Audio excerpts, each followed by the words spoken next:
Right, it is 1 o'clock. So like Julie said, let us know where you are coming from. My name is Nicole Harris, and we're gonna get right to it. We're gonna give it a few more seconds as people are coming in. But as you're coming in again, please let us know where you are coming from. All right. So we're gonna go ahead and move along. So again, welcome. We are here for the exciting launch of Julie's book, Talk to the Elephant, Designing Learning for Behavior Change. And some things that you will note today is that throughout this entire session, you get to hear from both Julie Dirksen of the book, Talk to the Elephant, and also Cammy Bean is here with us of the Accidental Instructional Designer. So we're in for a great conversation. What you're going to see on the top of your screen throughout is that if you're one of those people that still want to get the book, we're going to have links in the chat later, but you can go to usablelearning.com/elephant. And then we also have a hashtag for you to use, Talk to the Elephant, to let us know all of your takeaways. All right. And as you're coming in, thank you so much for joining us today. Go ahead and let us know where you are joining us from. So we're going to start with a poll. We really want to see who is here. So we're going to go ahead and launch a poll, and we have 2 questions that we want you to do, and we're going to launch it now. So let us know, do you have the book yet? We've been hearing from people that say they have the book. Are you waiting for it, waiting for delivery, ordering it today? Or are you just here for the elephants? The second question we want to know is, what difficult behavior change challenges do you have in your organization? All right, so that's going to be a short answer, and we're going to give you a few minutes to take that poll. Okay, I see. All right, we're kind of mixed. A lot of you all have your copies already, so yay for those who have your copies. If you're not yet, that's okay. We got some order waiting for delivery. I know that's an exciting time. And yes, for people who say they're ordering today, who else is ordering today? All right, let us know. Well, I have my copy, but I'm also here for the elephants. All right, we're going to end the poll in about 10 seconds. I'm going to do a countdown: 10, 9, 8, 7, 6, 5. I know people are still coming in. 4, 3, 2, and a lingering 1. And we're going to end the poll now. All right. And then we're going to share these results. All right. So awesome. All right. A good amount of you all have your copy. For those of you all who have your copy, as we go on today, tell us in the chat, give us your insights about what you've learned so far in the book. For those who are not yet, well, we're so excited that you're here with us to learn a little bit more. And we're excited for those that are going to order today. All right. So let's go ahead and keep on going. For those who shared your behavior change, we're going to definitely tackle some of those as we move on. All right. So like we said, Cammy Bean is here, author of The Accidental Instructional Designer. And what you're going to witness here is an amazing conversation between both author Cammy Bean and author Julie Dirksen.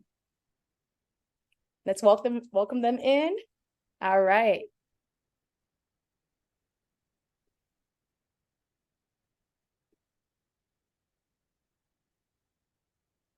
Hey, everybody. So Cammy's joining us, which is fantastic because we're realizing we're kind of on a little bit of a similar cycle in terms of book stuff. We both did our first book. I don't even know how many years ago it is now, but I think we were trying to figure this out yesterday. Yeah, I know. I think you said the first edition of Design for How People Learn came out in 2011.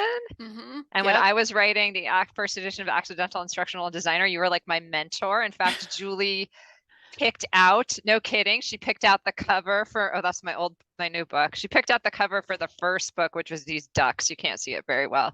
And you were just going through that process, and we were like learning together as we went. Yeah, absolutely. Well, and one of my favorite things about Cammy gave me a blurb for the first book, Design for How People Learn. And it was something like, this book is good for somebody who's new to the field and also for experienced practitioners. And when the book came out in Chinese, because the first book's in Chinese, Korean, Russian, Polish, Italian, and Arabic. As an author, one of the things you never know is that you don't have any control over what languages it comes out in. It all depends on if there's a publisher in some country that wants to translate it.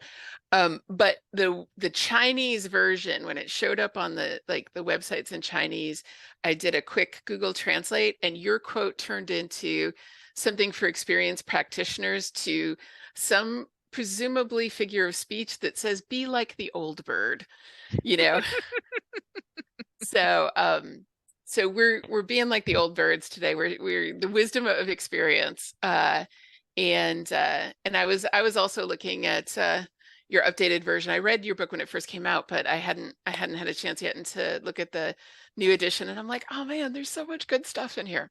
So we'll have a few minutes to kind of talk about both of these as we go. But yeah. I mean, you know, you and I've known each other for, I think it's like 15 It's been a long time. We years. kind I of don't know. met on the DevLearn circuit back in 2009 was the first year I went to that conference. So it's been a long time. And we met actually blogging before that. Julie and I were both very active bloggers in the early days of the 2000s, right? And there was this whole online community getting connected and sharing ideas, and you were essential to that. It was really exciting to be like in with the in crowd at the time, right? Like all these cool people. That was a long time ago. Yeah, but we're here to celebrate you and this amazing book, Julie. Design for How People Learn has been on, you know, everyone's, this is one of the top books you should get if you're getting started in the industry. I tell it to people all the time. And now you've got Design for Behavior Change, talking to the elephant. This is kind of big stuff. Yeah. So one of the things I wanted to explain is the title. So like, here's the dilemma that happened when I was choosing a title for this book is I'd been using Talk to the Elephant for a little while as a I'd been using it for a little while as a presentation, the title for presentations and things like that.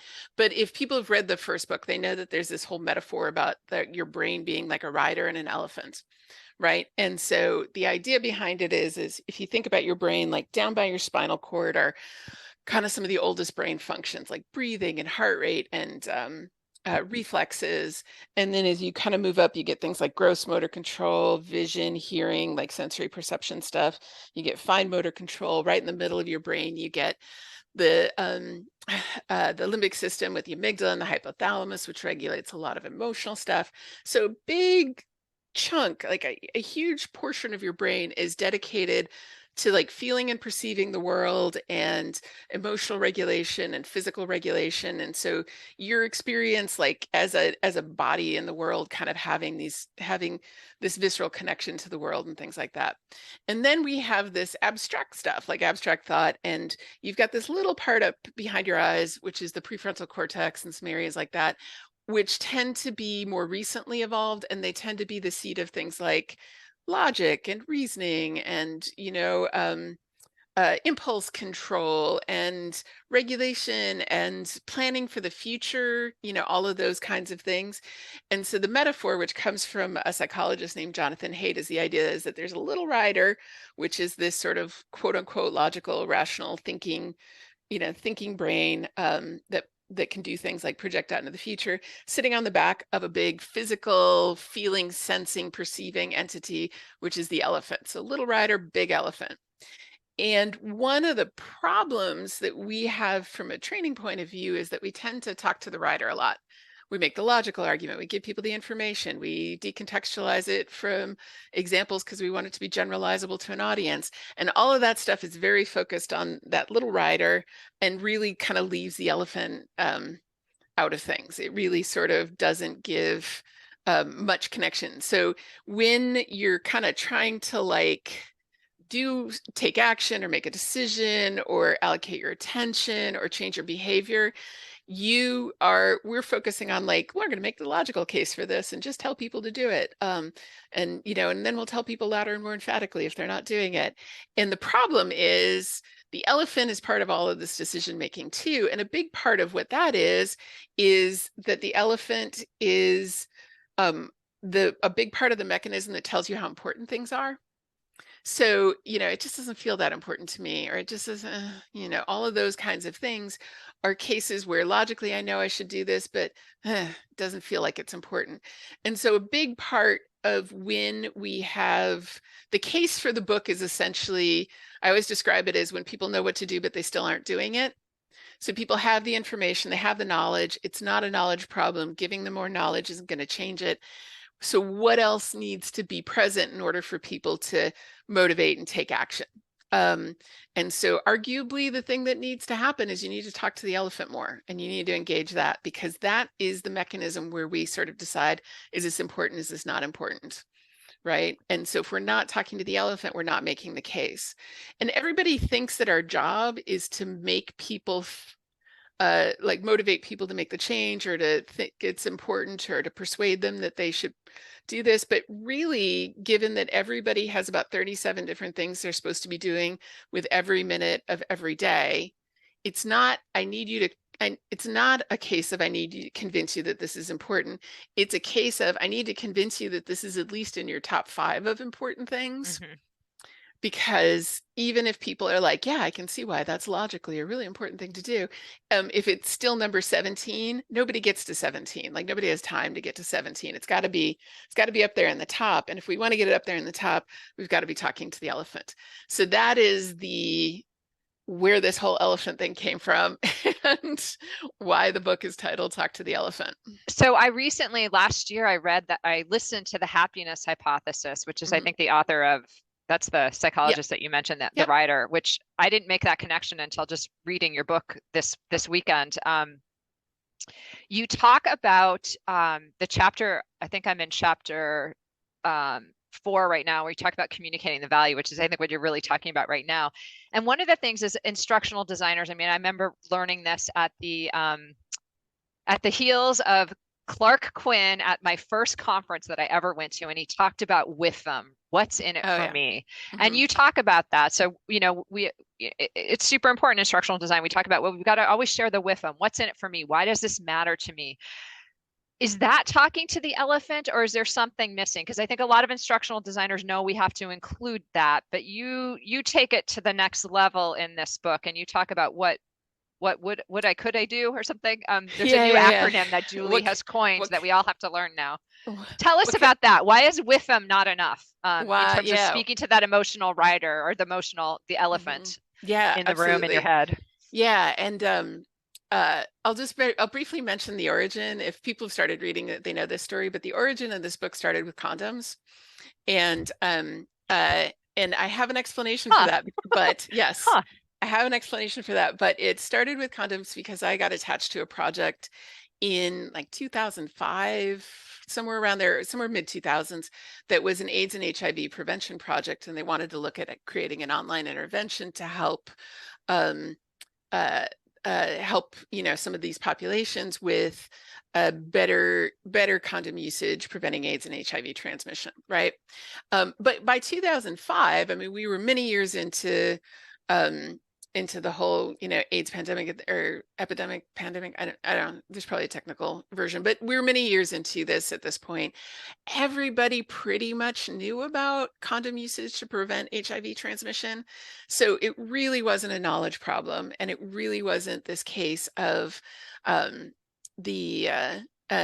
wasn't this case of, they hadn't heard the message, and there's lots of these things, right? We've all heard the message about eating more healthy foods. We've all heard the message about exercising. We've all heard the message about smoking, all of that kind of stuff. You have a great diagram in the book, and Julie's book, if you haven't gotten it yet, is just full of a lot of amazing illustrations. And one is a megaphone that says, am I talking loud enough, or something? Like, right? It's not that tell you louder. You don't have to talk louder about this.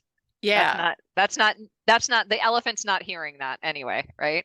Right. And the project that I was attached to had some really great methods in it, and I learned a lot from that. But I was kind of looking at this and I'm like, what's my toolbox for addressing it when it's not an information-based problem, when it's not about like informing people that condom usage is going to help prevent HIV?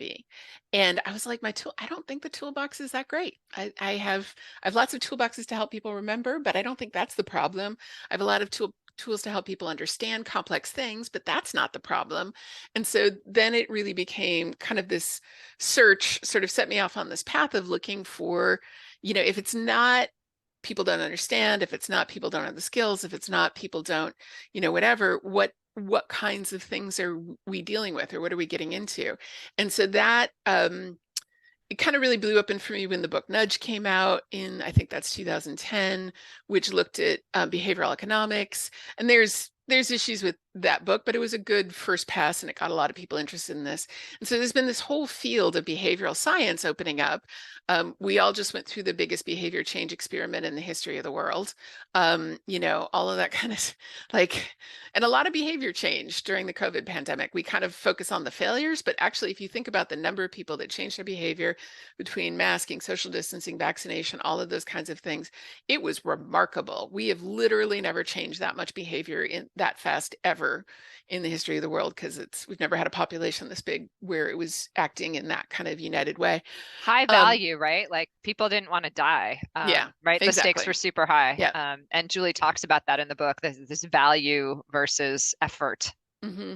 Because one of the biggest problems, and to what you were talking about with WIFM, is one of the most consistent, there's two really consistent themes that have showed up in every behavior change challenge I've ever seen. And the first one is competing priorities, which is kind of what I was talking about with, like, you got to get it from number 17 up to at least number 4.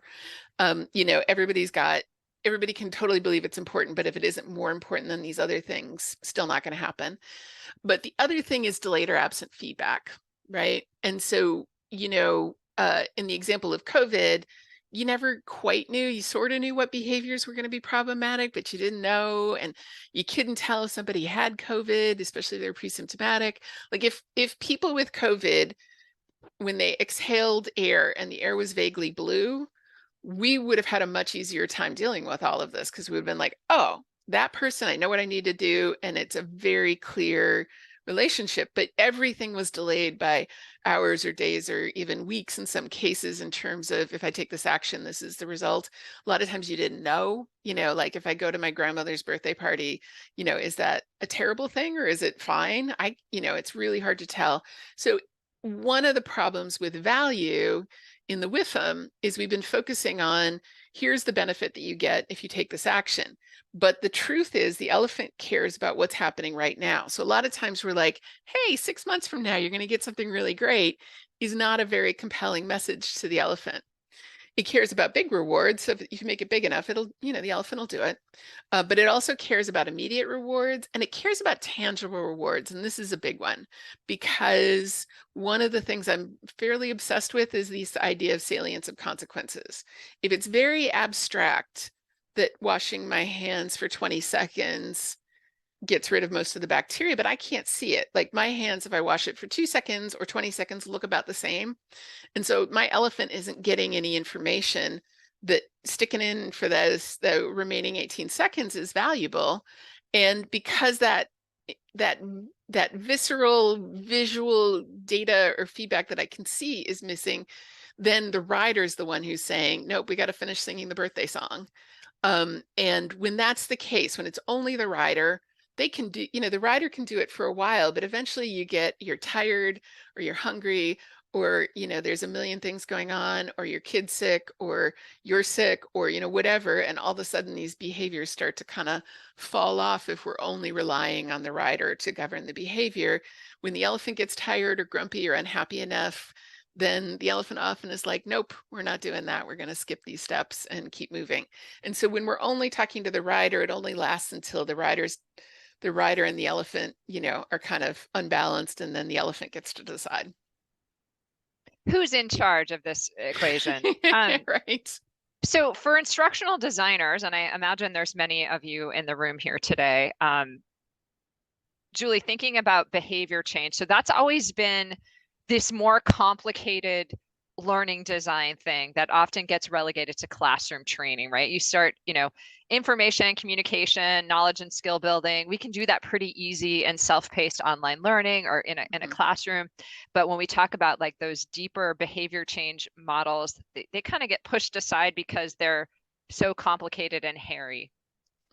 What's one key takeaway? Like just talking to the elephant, should people buy this book because they're going to get some key strategies for how to incorporate that into their learning design and actually do more effective training? Why, yes, they might. It's true. So, yeah, we get into a lot of stuff, and a lot of it is there are certain things where, an online learning environment may not be the best, but there's a lot of stuff that we can be doing better. Some of it's just the language that you use. Like, how do you talk to people about this stuff? We focus. Lots of people have to deal with compliance, and compliance focuses on very much on must, should, have to, these kinds of things. And, and that can actually cause the elephant to be like, do I really have to? What happens if I don't? Oh, nothing. Guess what? Nothing happens if I don't. So maybe I just won't. Yeah, the elephant doesn't like it when you talk to them that way. Yeah, yeah. And so then it becomes a matter of, even in an environment where you maybe don't control, or you're not kind of creating that, can you do things like social proof, where you show people examples of their peers doing the thing and having success? Or can you show, like case examples so people can understand the subtlety of the behavior that they need to do? Can they practice making some good decisions so it starts to become a little bit more ingrained?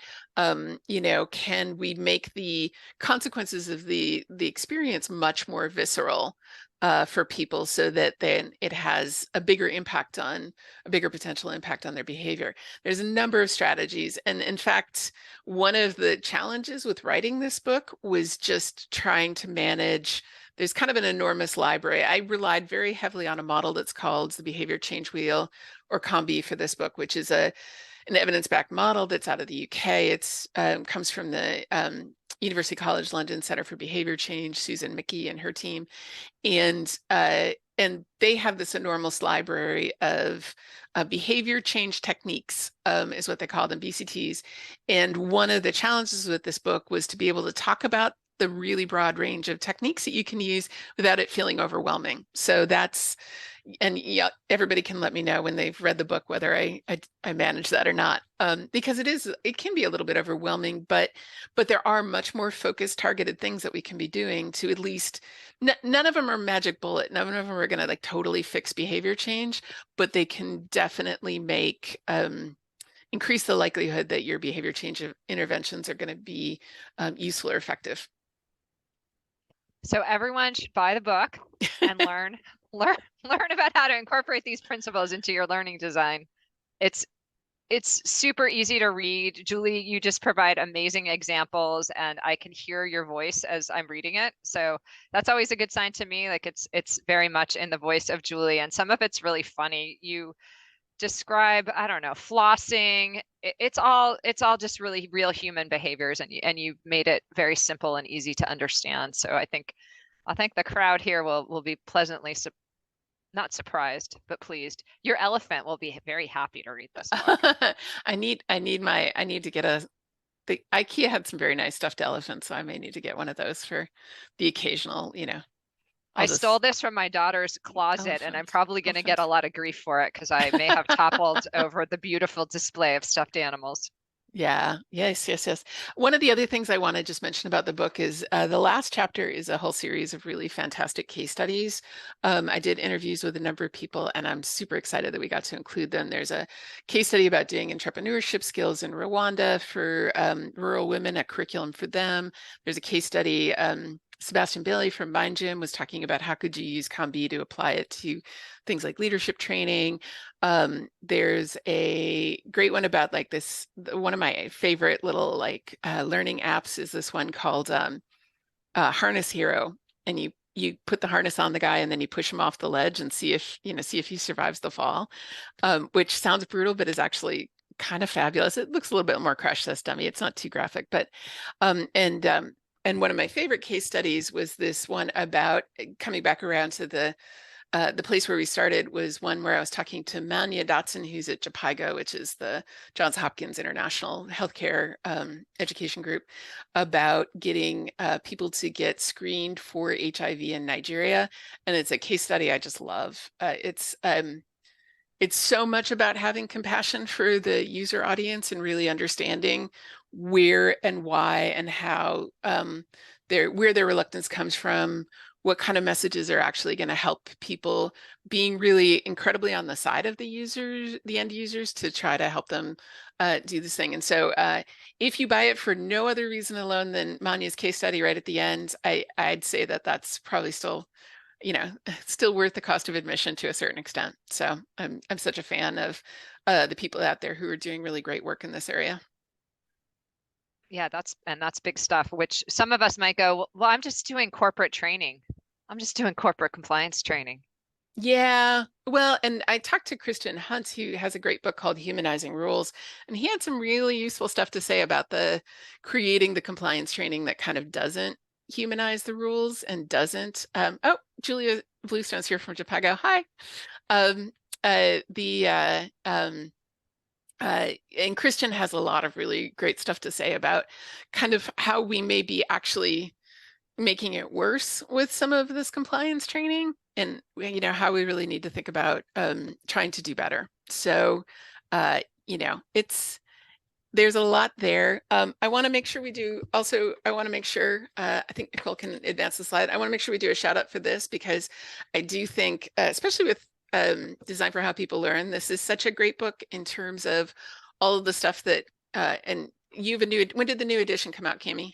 April of this year. So okay. So it's hot still off the pretty new. presses. Yeah, Yes, yeah. very new. Yeah. And I love the evolution of the covers. I think that's fabulous. Yeah, I think I sent you the stock art, the image of the duck The going ducks, the other way. yeah. I But had pet ducks at the time. It was very fitting to have black ducks on this. And then ATD came up with the origami birds, and I was blown away. I was like, what a great evolution. yeah, it is a Yeah. spectacular evolution, but it's such a handy book for instructional designers, especially people coming into the field.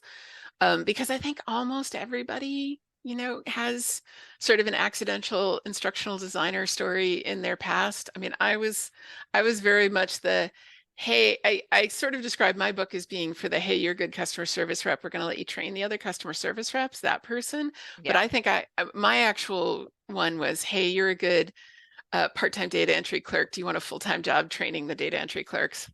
That Super was accidental, right? None of us meant to be this when we grew up, and yet here we are, and it's such a rich place to find yourself and to develop and evolve as a practitioner, and so many career paths and directions we can all go in. So yeah, my book and Julie's book often get included on lists of like, these are the top 5 books you should read if you're just getting started in the field. Well, that was Designed for How People Learn. I would add Designing Learning for Behavior Change now as well. Someone told me, I got one negative review on Amazon for it. Someone said it reads too much like a novel and not a how-to book. And I take that as a compliment, because I think it's really, I think of the Accidental Instructional Designer more as that intro overview of, it's 101 to the industry. And I as I did the updated edition, people ask me, why did I do an updated edition? Well, it's because I know more things. I've been doing this for 10 more years, and I have actually shifted. My role is now I'm an accidental salesperson, and I sell our solutions to customers, which is still very consultative and pulls in a lot of my instructional design skills. But I just have this wider view of the industry, a broader view of things, which is why I did that update. But yeah, it does read like a novel. Julie's kind of reads like a novel too, but you have more how-to stuff. And then I point to a lot of books. So you probably, as you read mine, you need to go off and read the 800 other books that are on my bookshelf. That's really where I want to point people to. Big, exciting career here. Yep. So before we hit the end of the scheduled time, Cammy and I are going to stick around and do some Q&A. So if you want to stay past the half-hour mark, you're welcome to, and we'll answer questions. But I wanted to just mention we're doing some book giveaways, so thank you for coming. If people put the word elephant in the chat, we'll add you to a pool for some book giveaways for the elephant. And if you want to put the word accidental in the chat, we'll add you to a giveaway for Cammy's book as well. So look at that. It's just flying by. That's what fabulous. Happens if you write accidental elephant? I'm just going to say that that's both. So all right. Just save people. There we go. Now we're going accidental elephants. Excellent. I think elephants are just kind of there. So look at that behavior change right in the moment. Yep. So yeah, accidental or elephant, and we'll add you to, and we'll notify people afterwards, because it's a little too much cognitive load to try to figure this out while we're doing it, but we will totally reach out to people Yes, that's about books and giveaways after the fact. But thank you so much, everybody, for showing. This has been fantastic. Nicole, do you want to do that contact slide at the end? Absolutely. All right. So here is the contact slide. So go ahead and put those things in the chat. We really want to do those giveaways for you all. And here is the contact slide. If one more. Oh, no, go ahead. Yeah, stay on that one. Okay. We're going to stick around for a live Q&A. And I'll just mention, because it's way more interesting to like chit chat with Cammy, but I'll also just mention I'm doing some workshops. I'm doing a workshop on this at DevLearn. I'm going to do one at Learning Solutions Conference, which is like now Learning Solutions and HR Tech or something, in the spring in Orlando. And I also will do this for organizations, and we'll probably try to do a virtual public offering sometime before the end of the year. And then I'm doing I'm also doing consulting packages. If you've got a really difficult behavior change problem, it's a consulting package where I come in and I'll analyze the problem and give you plan for user research and for solution strategies and all that kind of fun stuff. Yeah, if people have any questions, please feel free to stick around. If you want to buy a copy of the book, Nicole just put the code for the publisher website, which is in the US the cheapest place to get it right now. And there's also a really good discount code, which is my last name, Dirksen, that you can use to get a really good discount on the book. So.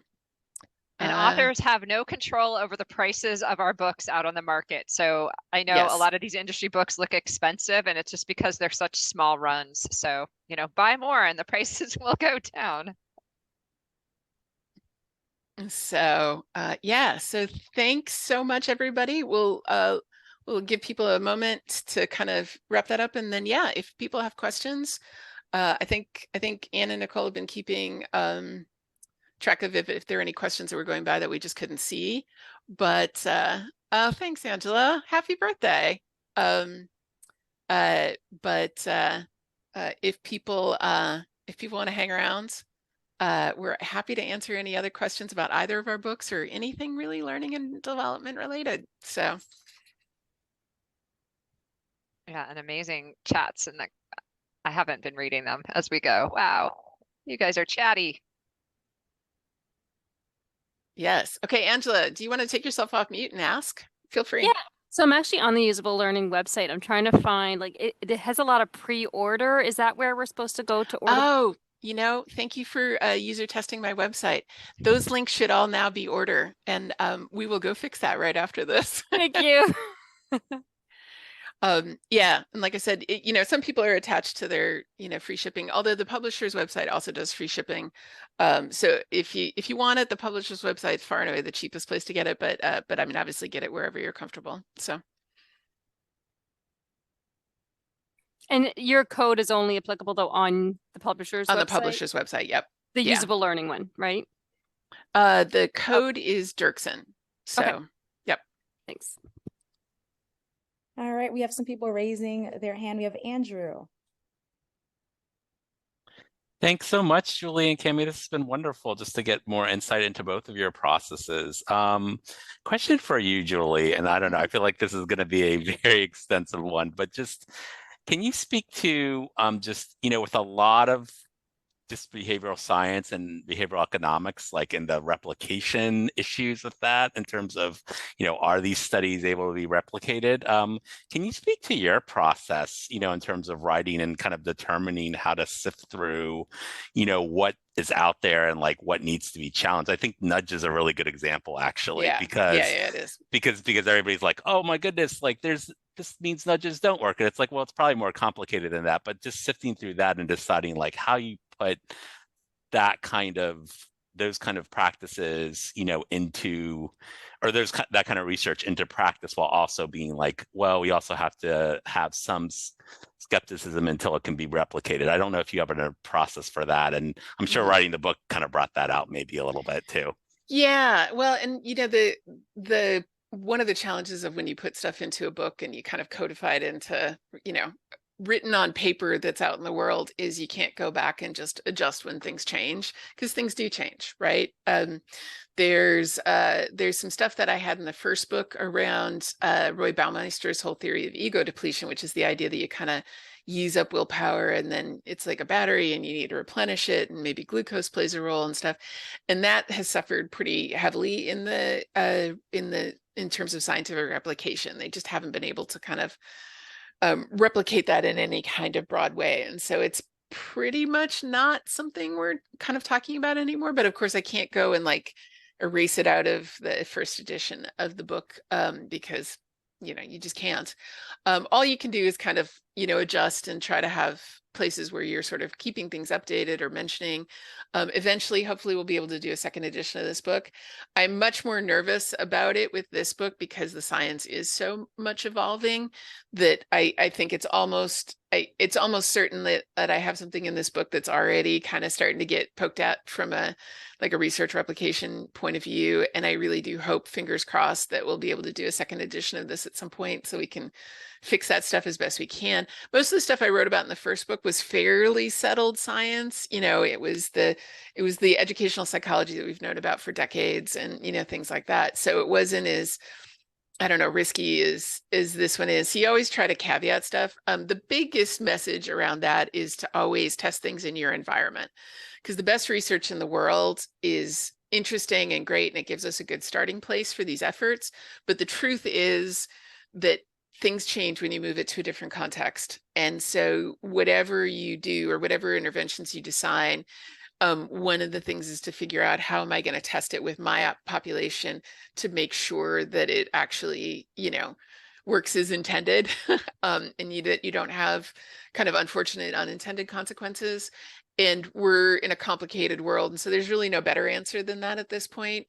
The judgment of what to include or what not to include, basically you do the best you can with that. So. No, thanks. I really appreciate the testing in your environment too. That's a really keen insight. Thank you. All right, Julie, we have one from the chat, and Elizabeth, we're going to get to you. It says, how is Talk to the Elephant different from Design for How People Learn? Is there similar content, or do you build more on the elephant/motivation aspect? That's from Kelly. Yeah, and it really is chapter 8, which is the motivation chapter, kind of blown out to a full book, because obviously there was a huge amount of stuff we couldn't and didn't have time to get to. And my thinking was still evolving on it when I was doing the second edition in 2015. And so this is kind of everything that's happened since then, and a much more expansive view of it. There is going to be some places where you're going to see a little bit of replicated content, because I can't assume people have read both books, and some of this stuff doesn't change, or the way that I explain it, I think, is still like the best way that I know how. And so I did reuse a few things. I think 10 to 20% may sound familiar, but I'd be interested in people's feedback about whether or not it's different. It really is this, like, let's take this and sort of zoom in on specifically, what we talked about in the first book is motivation gaps, and really kind of do the full version of how do we think about this and how do we design for it and things like that. All right, now Elizabeth, you can unmute. Okay, I am unmuted. Thank you. I've had your book for about a week, and I've gotten about a third of the way through it, and it's rather timely, because I run a learning experience design program, and I've been asked to develop a course for it's kind of like chemistry for non-majors, but learning design for folks aren't going to be instructional designers as a career, but faculty and students who may. We also have a focus on social justice in our graduate school of education. So the idea of using learning design as a tool for change is starting to bubble up. And I think this book could be really a good way to dive into the course as students come up with an idea, and then of something that they want to change, and then kind of learn about change, and then begin to design something, a workshop or whatever it is that they're interested in. I don't know if I don't think I can ask them to buy 2 books. Oh, yeah. I'm Get not it. sure. I will try, but I'm not sure I can. But I think the learning design part could come easier with what's out there in the world, Sure. especially at the level I'm thinking about. But I guess my question is, I'm sorry, I'm taking up so much time, but I guess my question is, do you think this would be an interesting way to, enter into this kind of discussion, starting with change and then building? Yeah, absolutely. I mean, all of this makes the most sense if you've got something that you're trying to solve for, a problem you're trying to address, and things like that. And I do think the focus on the equity issues, or things like that, are these really sort of deeply embedded behavior change issues. And a lot of times it comes down to things like, I mean, the delayed or absent feedback. One of the real struggles that we're having with a lot of this stuff is, if it's never happened to you, how do you understand what this is like for other people? We've been talking a lot about lived experience and all these kinds of things. And, I'm really interested in these issues too. And also, there are a lot of people out there that are trying to figure out how to change this. And I'll tell you, honestly, some of them are not using very good kind of behavioral science. They're very passionate. They really care deeply about these issues, but they're going about it in a way that's probably going to alienate some of the people whose behaviors they would like to impact. And so figuring out ways to kind of talk to people about it. And, I fundamentally believe that you can't design for an audience if you don't feel some compassion for their challenges in your audience, even if it's people that you're like, you're not my favorite people, but you still need to figure out a way to have compassion for what their challenges are. Otherwise, I think you just can't design effectively for it. Not to be nice. It's not about being nice, but it's about, kind of thinking about what's actually going to move the needle, or what's actually going to be an effective intervention. Regarding your issue about you can't ask them to buy 2 books, that's totally fair. I understand. And you know what? Honestly, I'll put my email in the thing. I realize we didn't put it up here, but if you send me an email, I can point you towards some resources that are available right now around this, so that you can potentially use it as a supplement, but not have to have them buy a second book. So Thank you very much. That's very helpful. yep. All right, Catherine says, have the book and reading is on my list this week. I'm considering using it to teach a course on performance consulting. Ooh, so nice. She wants to know, how would you describe the alignment between what the book covers and performance consulting? Yeah, I think that chapter 6, which gets into the COM-B characteristics, one of the really nice things about that is that it's a really thorough method. When Susan and her team formulated the COM-B model, they looked at, it's like 19 different behavior change models or something. I can't remember the actual number, but they went and looked across, because there were models popping up in different domains, like public health had stuff, and behavioral science had stuff, and behavioral economics had stuff. And so what they wanted to do is try to kind of come up with a sort of comprehensive model for looking at these things. And so even though at the top level, COM-B, which stands for capability, opportunity, motivation as an equal for behavior, sounds kind of simple, it actually has an enormous amount of depth behind it. And they look at things like, what are the activating mechanisms? And there's just a lot there. And I think that is a framework for doing performance analysis. Oh, yep, Cammy's got it. Well done. That's it. Behavior change wheel. Using that as a potential framework for performance analysis is really great, because it does, it makes sure that you're not leaning into, you're not forgetting to kind of ask some of the really important questions about it and things like that. And was that Catherine Lombardozzi? I'm assuming I've lost the scroll, but if it was, we need to have a conversation at some point about self-directed learning, like a COM-B analysis for self-directed learners, because that one comes up all the time. So, and Catherine Lombardozzi wrote a really great research report for the Guild on self-directed learning. And one of the big issues being that, do people have under the COM-B model would be capability, do they actually have the skill of being a self-directed learner, not just the motivation, or not just, setting up the environment to support them, but there's certain skills that are involved in doing that, and how do you help people with those skills? All right. Well, I think that you kind of addressed this a little bit, Julie, but Gail says, that she is at a high-tech company and the courses are for engineers creating a product. So she's been trying to think about how to support folks who do want self-paced learning in theory, but they don't really have the time. So one idea they're having is to hold some synchronous time to work on courses with others, but you would also like to have some other ways to add value. So from the behavior change perspective, what are some value adds that you Yeah. Yeah, well, this is an interesting problem because as we move so much more online, and obviously the pandemic kind of pushed that forward, one of the things that a lot of our learners don't have right now is the little attention bubble that we create when we pull them out of their workplace and put them into a classroom. And so the challenge there is that people are typically still in their job when they're trying to also then take, some online course or attend a virtual session or do any of these kinds of things. And we used to take them and put them over here, and there were a lot of cues. There was like, I'm in a different space. I'm not at my desk. I'm in a space that's kind of quiet and a little bit protected. I've put an out of office on my on my thing because I'm gone that day.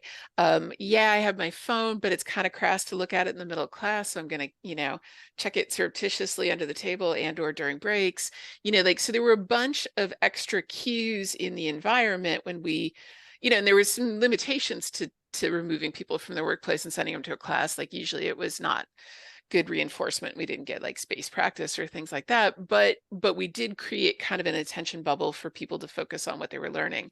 And now that we've moved so much of this material online, they don't really have that bubble anymore. And so I don't perfectly have the answer to this, but I think that is something that we have to reckon with as a field, is how are we going to help people kind of create or enable opportunities for them to have their own little attention bubble, so it doesn't feel like I kind of want to do this thing, but it's still only number 17 on the list, and I got to do 1 through 16 before I can even like focus on this over here. So. All Well, right. and I think to that point, I think it's about talking to the elephant, right? It's figuring out ways in the self-contained e-learning or whatever the experience is, to really talk to that elephant in a way that's going to resonate with those people and create some sense of urgency or reason. Yep.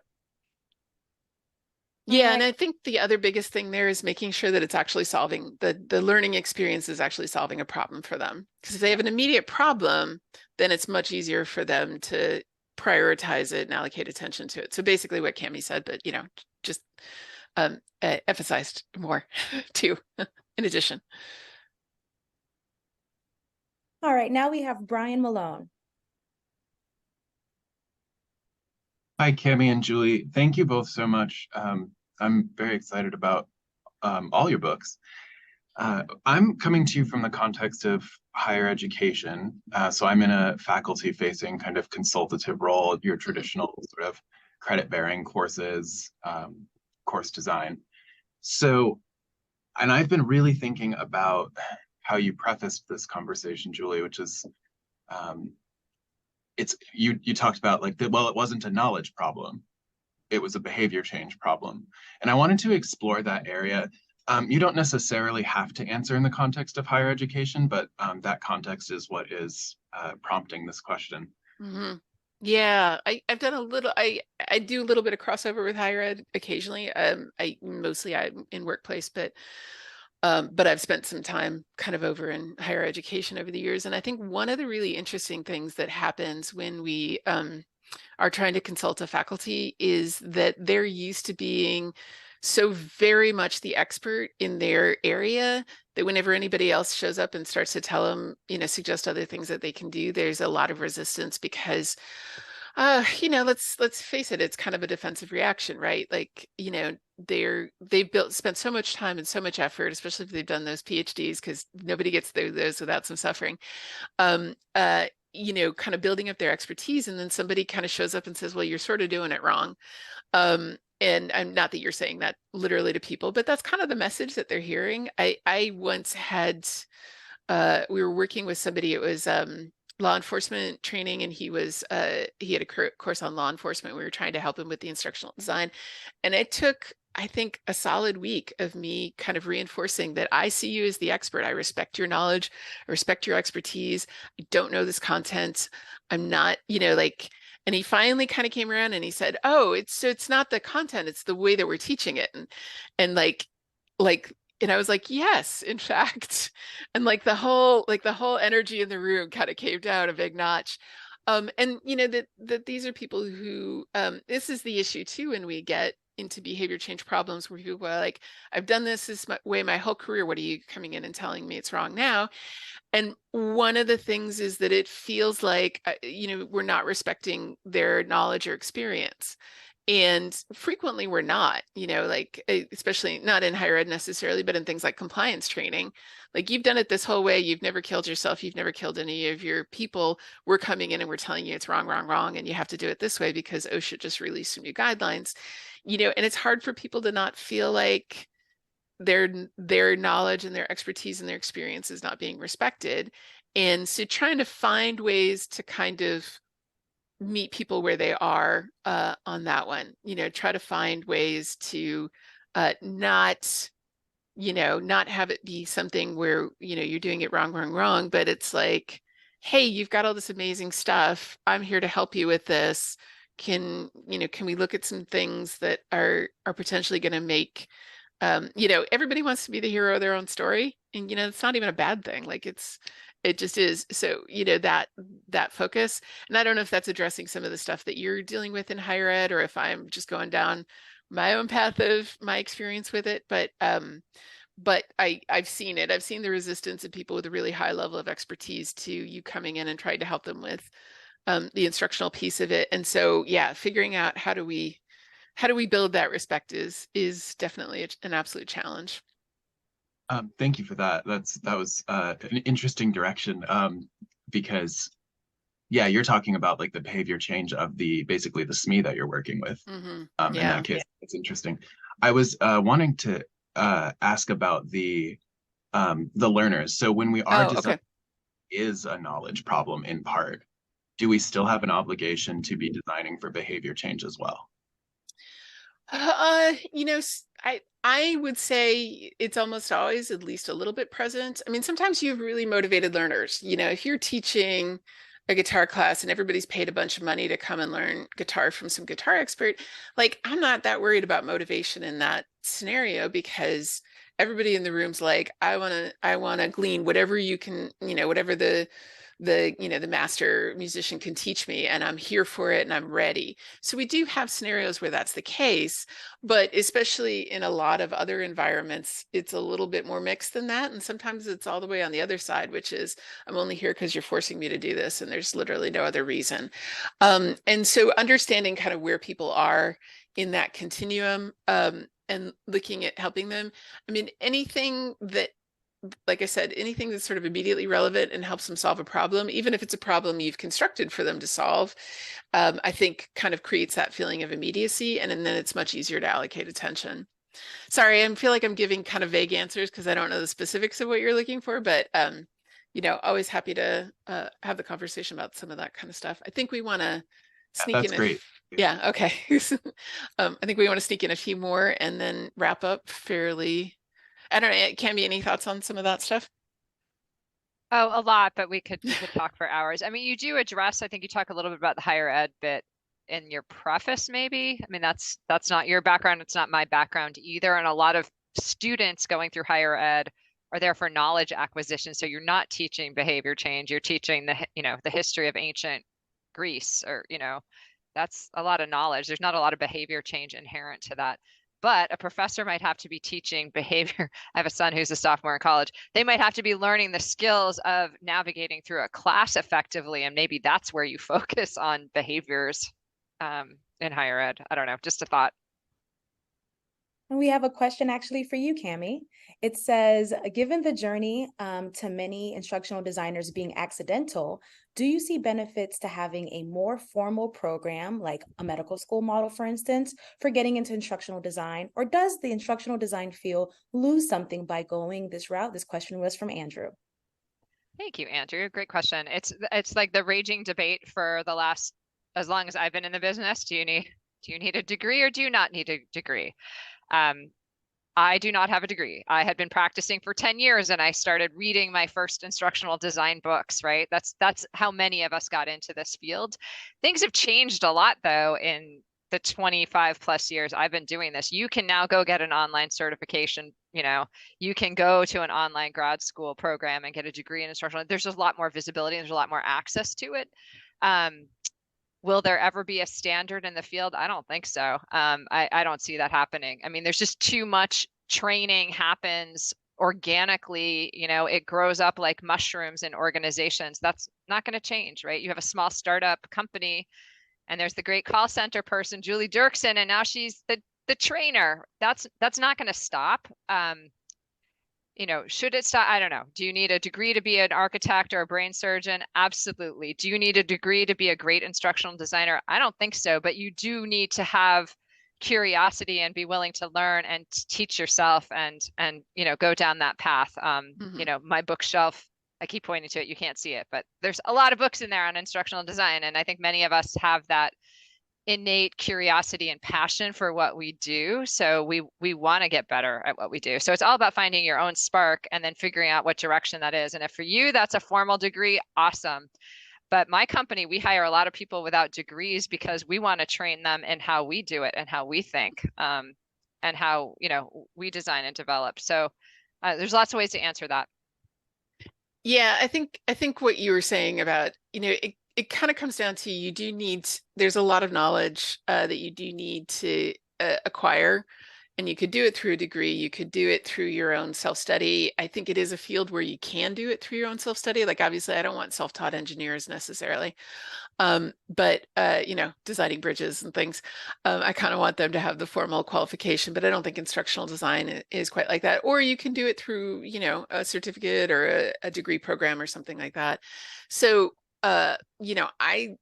I really enjoyed grad school. I had a good time. I learned a lot of interesting stuff. So I certainly would never tell anybody that don't get a degree or absolutely it's not useful or anything. Like, no. I found tremendous use to it. But I also know people like Cammy for whom they've done the self-study version and are amazing. So, the answer is you need to educate yourself somehow, and which path you choose is up to you, but the no path is probably not one of the options. Also with the medical piece, one of the other things that happens a lot is instructional designers, our biggest audience is always people who are kind of in the early stage of things, because that's the place where we've got the most people and we've got the most classes and stuff like that. And I do think an instructional designer should be able to step into any of those kinds of fields or domains. Once you get into advanced level material, I do think some domain knowledge, like medical knowledge or something, probably is helpful, because it just, it's not practical. I've upskilled on everything from like the brake systems in minivans to AIDS and HIV prevention to, I don't know, sales techniques to whatever. Yeah, exactly.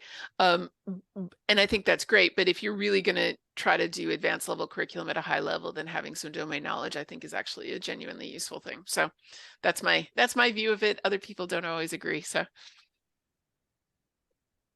Yeah, and absolutely, Alana, experience absolutely teaches you a lot. So. All right. So we have, I think, time for one more, and that is Alana. So go ahead. Well, thank you so much. I do have a camera problems at the moment, so apologies. I'm so very excited and grateful for you, Julie, and you, Cammy, and I feel like so fancy right now. You guys, I'm like huge fan. So thank you so much for being here and sharing your wisdom with us. Really quick question, Julie, I'm truly curious to find out, how did you tackle that issue with the condoms and the knowledge was there? So how did you address that? Could you share? Yeah, I mean, so a couple of the key skills that they were really looking at, the model that was coming in from the researchers, is they looked at and they said, we've got a sort of 6-point model, or 6-point, they had a little graphic. It was like a pie with 6 pieces. And they said, look, all of these kinds of health impact people's decisions around things like condom usage. So it was mental health, emotional health, physical health, spiritual health, psychological health, so I think I'm missing one, but you get the idea. So they were saying, look, if you're healthy on kind of all of these things, you're more likely to take action to protect yourself in this scenario. And so they had a very holistic view of it, and they had a really good thing. They used a lot of social support in their in-person thing. So I spent an entire weekend with, I think it was like 42 gay men talking about sexual health issues. That was an interesting weekend. It was great. It was actually really interesting, genuinely. But the piece of it that we looked at online is that we identified that there were certain skills that were involved. So, for example, the ability to like talk to your partner and negotiate condom usage and have frank conversations about these things was actually a skill that people could develop. And if people were kind of stymied by a feeling of awkwardness, they were less likely to have those conversations with partners and things like that. And so, yeah, social support, harm reduction, all of that kind of stuff.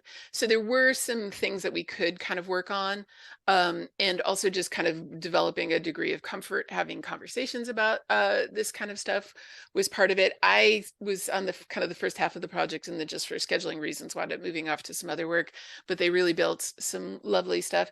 Figuring out how to do this online in the mid 2000s was really interesting. But the research results, they did do some research results on it, and they had some good outcomes from that project overall. So Thank you so very much. Yeah, and what Sally's saying about distribution of resources, like making the environment support it better, also helps. There's obviously a whole kind of field of study around supporting that, but those were just some of the things that we targeted when we were working on it. Yeah, thanks to Nicole. Thanks, everybody. Nicole is fabulous, and you should all go follow her on the things. And she has been helping me with all of the book stuff and is amazing. So thanks, Nicole. And thank you, Cammy, for being here. It was really, we could do this for hours. I know. We Nerdy could. Shop Talk. Yay. Congratulations to you, Julie, on an amazing offering to the industry. And I know it's been a labor of love and a lot of research and deep thought. Julie's like one of the deepest thinkers in this space, and it's really exciting to have a new book from you. Yeah. So thank you so much, everybody. Thanks for coming, and thank you for all you people stuck around for all of the Nerdy Shop Talk. It was fantastic. So we'll let people know. We'll put the names in the pool and do a drawing, or do pick people for the book giveaway stuff. And if you have any questions, let me know. You can also go into my Facebook group, which is called Design for How People Learn. If you've got follow-up questions, I'm always happy to answer stuff there too.